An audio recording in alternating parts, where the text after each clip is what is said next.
The verdant canopy stretched above, a cathedral of emerald and jade, dappled with the ethereal glow of a distant hidden sun. River, the colour of liquid jade, snaked through the lush underground with its surface mirroring the ancient gnarled trunks that lined the banks. This was home now to Olivia.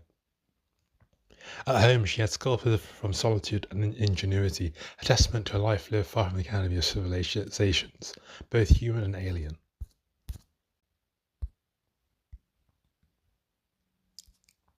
It was 2043, Earth time, when Olivia was spirited away, a tiny vulnerable infant plucked from a life of neglect by two benevolent, four-armed beings, Cathar and Lyra, multi-anthropologists from the verdant order of the Xylos, had watched with increasing concern as Olivia's human parents drifted further into apathy. Their permit, a rare concession from the Galactic Council, allowed for the observation and, in extreme cases, intervention in the lives of primitive species. Love and a profound sense of responsibility had guided their decision to adopt Olivia, and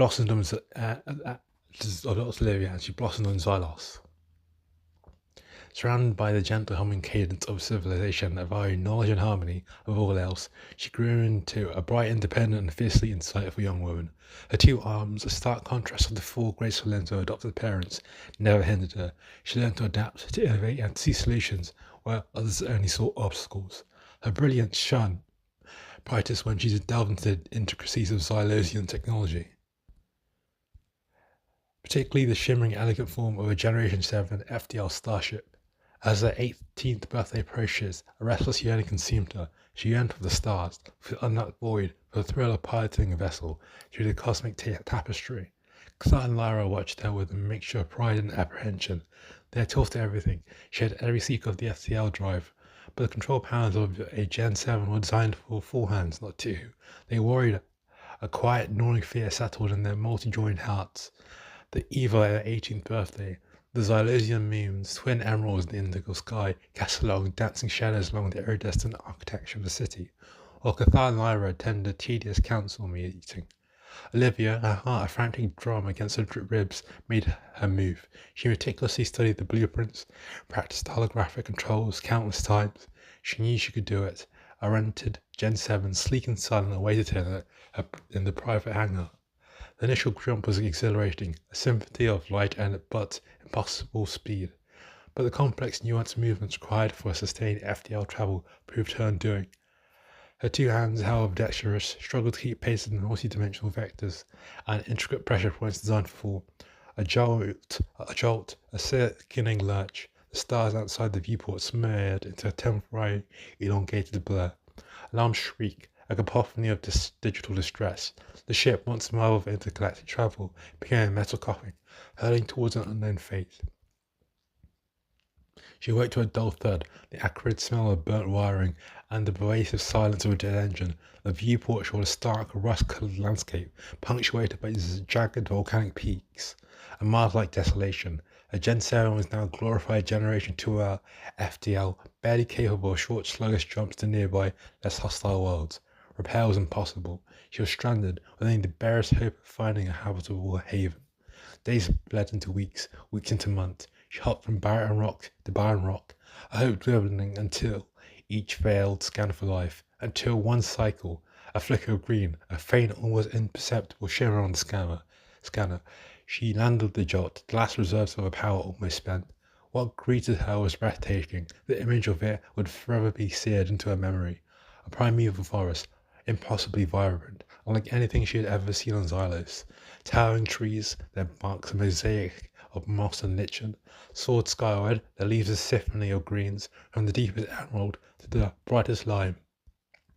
A gentle, mist-shrouded river, a ribbon of cerulean, wound its way through the undergrowth, reflecting the damp, templed sunlight. It was a world untouched, teeming with unheralded life. No complex animals, no chattering fauna, just the rustle of leaves and the whisper of the wind, and the hum of insects. A world of flora and microbes, perfect for a gatherer. Olivia settled. She built a small shelter from fallen logs and broad leaves, her Xylosian survival training kicking in with an almost instinctual precision. She learned the rhythms of the forest and the edible plants, the sweetest fruits, the nuts that provided essential protein. Days were spent foraging, exploring and mapping her small emerald kingdom. Nights were filled with the silent hum of the forest and the vast unblinking eyes of unfamiliar constellations. Loneliness was a constant companion, a dull ache in her chest. She missed Cathar and Lyra, their gentle voices, the boundless wisdom. She missed the whole vibrant home Xylos, the intricate dance of its technology. But she was a survivor, a testament to both human resilience and Xylosian ingenuity. And so she found smooth, flat stones in the riverbed and began to carve. Figures, abstract and flowing, emerged from the grey rock, telling stories of her journey, her solitude, her hopes. She dyed fibres from lush plants, weaving intricate tapestries, each imbued with a silent narrative. She fashioned sophisticated ornaments from polished seeds and vibrant petals, adorning her humble dwelling with beauty born of necessity and artistic impulse.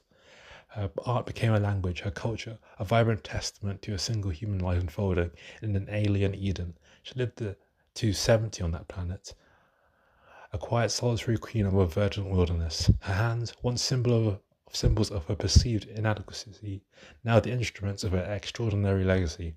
Millennia later, the Galactic Council, a coalition of Type 3 and Type 4 Kardashev scale civilizations, made a startling discovery. The verdant planet, now undergoing subtle seasonal shifts due to stellar drift, was deemed suitable for colonization. As terraforming teams prepared the world, they stumbled upon the ruins of a small, expertly crafted dwelling. Inside, preserved by the planet's unique atmospheric conditions, were the stone figures, the woven tapestries, the intricate ornaments. Their advanced forensic analysis, a marvel of intergalactic science, quickly determined the origin. The artistic style, the biological remnants on the artifacts, the very architecture of the dwelling, all pointed to a single Homo sapien. Further, the changes in the planet's ecology combined with the nature of the artifacts allowed them to accurately reconstruct the migration patterns of the incredible journey of the slow individual. The story spread like wildfire through the Council's vast interconnected networks. A single two-armed human, adopted by Xylosians, had not only survived a catastrophic FTL ship incident, but had thrived, creating a rich and complex culture on a previously uninhabited world. The emotional swings of her journey, the desperate flight, the crushing despair, the quiet triumphs of creation, of art, it resonated deeply with even the most technologically advanced civilizations. It didn't lead to contact with Earth. The preemptive ceasefire and silence, the fear of a war that would engulf the galaxy, remained firmly in place.